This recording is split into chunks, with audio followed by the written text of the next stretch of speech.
Very good. So, thank you very much for being here so early. My name is Rafael Gonzalez. I work for Bayer, and I'm I'm I'm here to talk about the journey that we are embarking as of next year regarding the Impact Award. And I'll explain you a little bit what is it about and what we want to achieve with this.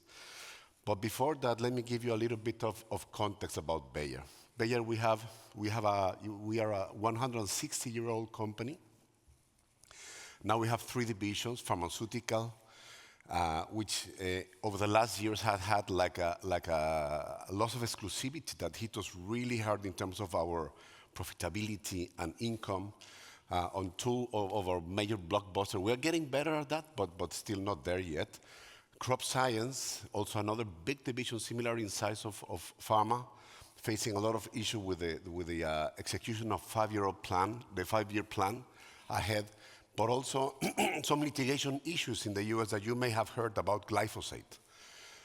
That high debt because we acquired Monsanto at a very high price back then in 2016, 2017.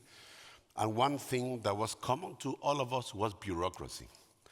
As you know, bureaucracy hit us in many ways. It is the most expensive item in most of the companies, hit us short and long term, but also it hinders us. It takes speed out of us. It takes agility out of us.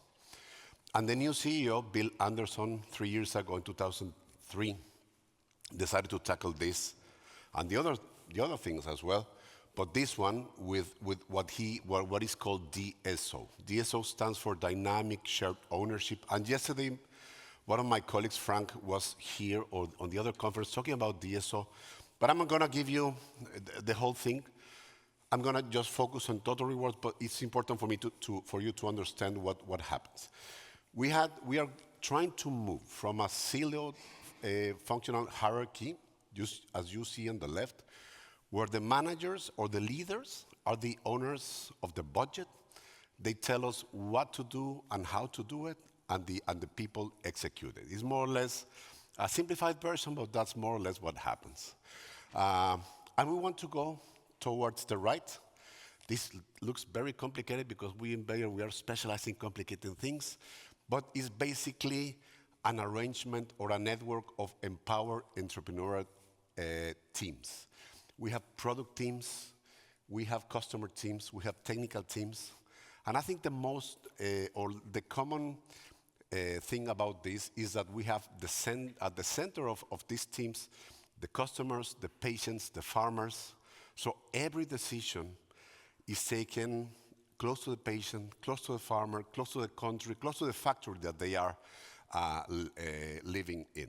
It's not going all the way up to the chain, to Basel, to Leverkusen, to Berlin, but the decisions are taken to the most occasions right next to the customer. So how does it look like in practical terms? So I'm showing you here a very traditional, a very simplified way of how to develop a medicine, a drug.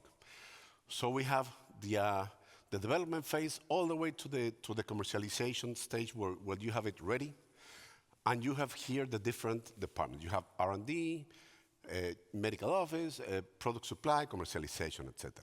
So for the product X, let's assume that we have a number of people participating in this development. We have the little guys there with a kind of a brown or blue, dark blue.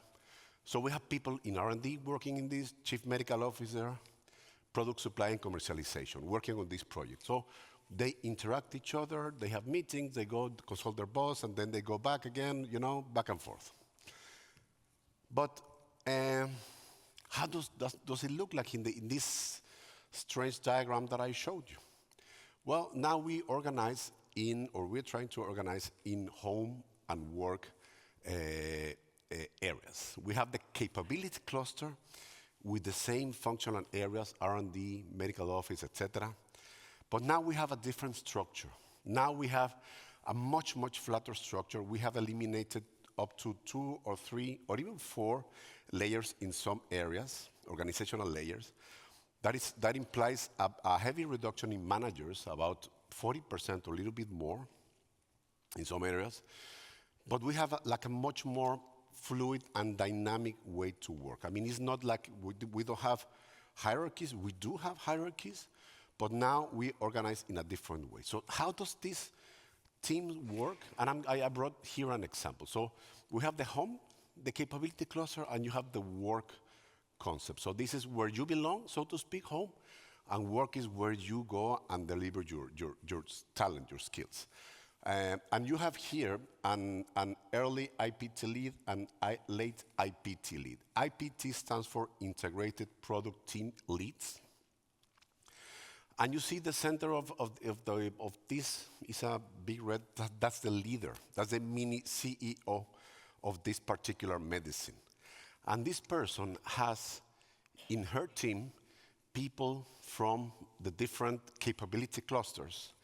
And depending on the stage of this IPT, the composition of her team will be different. So for example, in the early stages, you have a lot of scientists there because you're still developing, fine-tuning the molecules, etc. You have a couple of people from Chief Medical Office that help them to make sure that the medicine is safe, that it doesn't have any negative side effects and so on. And you have people from product supply and commercialization. But as long as you move ahead with the medicine, you see that the composition of the IPT changes. So now in the late stage, you have more people from commercialization, less scientists, and so on. So how do we reward this? And we will focus now not on the other elements, base salary or company bonus, which is the STI or the long-term incentives. We have the focus today on these two things, the Top Performance Award and the local recognition programs.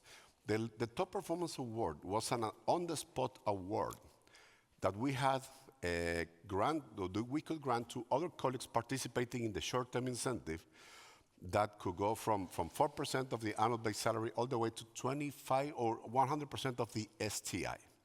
So the budget would lie on the manager's side, on the manager, they have a budget. And we have also the local recognition programs, which is something like you can give vouchers in the US or Amazon vouchers or Starbucks or whatever, and people can collect that. So what we did is we merged these two budgets to get one global Bayer consistent recognition program for all. That means that everybody, 100% of the Bayer employees are participating in this. It's not just the STI participants anymore. We're talking about the sales reps, we're talking about the blue-collar employees, we're talking about the top executives, everybody, literally everybody. And it's one global consistent recognition. So if you want to reward something to somebody in a plant in Vietnam, you can do that easily. Instead of going through the HR and stuff, you can do that easily now, or you will do. We will replace most existing level countries and local recognition into one budget. So we have this Impact Award global budget.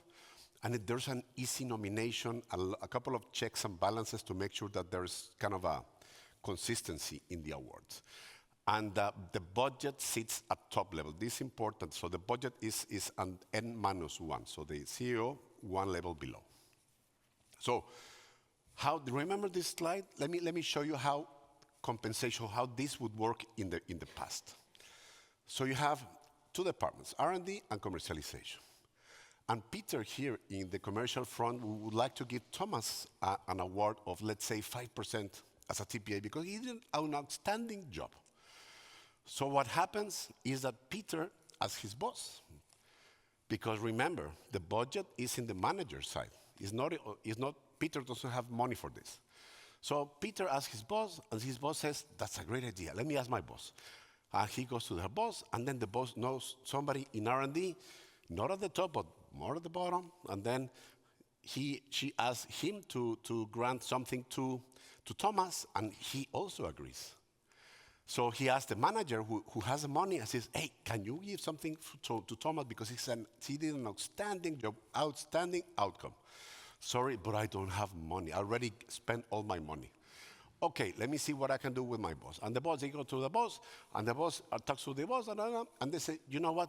You can proceed. I got you money. We can overspend a little bit because we're underspending here. Okay, that's great news. So finally, Thomas gets his money. Well, that's a little bit exaggerated, dramatic for dramatic experience. But nevertheless, let me tell you how does it work in the real world. How do we believe, or how do we envision in the new world the impact award? Deborah wants to give something to Thomas, and she does that. Right? That easy. But it's not that easy. I mean, it's not that simple. We have 4 levels of impact awards. We have at the bottom the thank you cards, because this is not about just giving money because we want to give money. This is about really changing the way we recognize and reward people and say thank you from the heart to the people. And this should be the most used way to recognize and acknowledge the other people's work. We have the bronze that could go from 0.2 to 1%, and each employee can receive one per month, and this goes with no approval whatsoever. And then we have the silver and the gold with the respective amounts there. The only difference is here the amounts obviously are higher, but you need the approval by the home leader, and it's obviously subject to the budget availability at the top. So this is what we're doing, what we're preparing to do. As of next year, we think that this is something that will help us shape the 90-day outcomes that we are moving on, the new team setting that we are kind of going to. And this is the last slide. The guideline, these are the tools that we are creating to manage this. We have the guidelines, obviously, not comprehensive because we cannot book or we cannot document all the guidelines or the rules. We have an impact award tool for the managers to allocate and check if there's something correct with the award. The total reward dashboard, a very nice tool that we develop internally to check all the different elements in the compensation for the manager's team, and an artificial intelligence assistant that will help everybody in the organization to kind of assess which level of award is appropriate. And last but not least, plenty of communication. Plenty of communication between human resources, total rewards, and the organization, and the managers, and everybody within the organization. So that's basically it. I'll stop it here, and I'll open the room for some questions. Oh. Well, I'm going to leave it here. This is kind of a commercial of what we have achieved with the DSO. So, questions?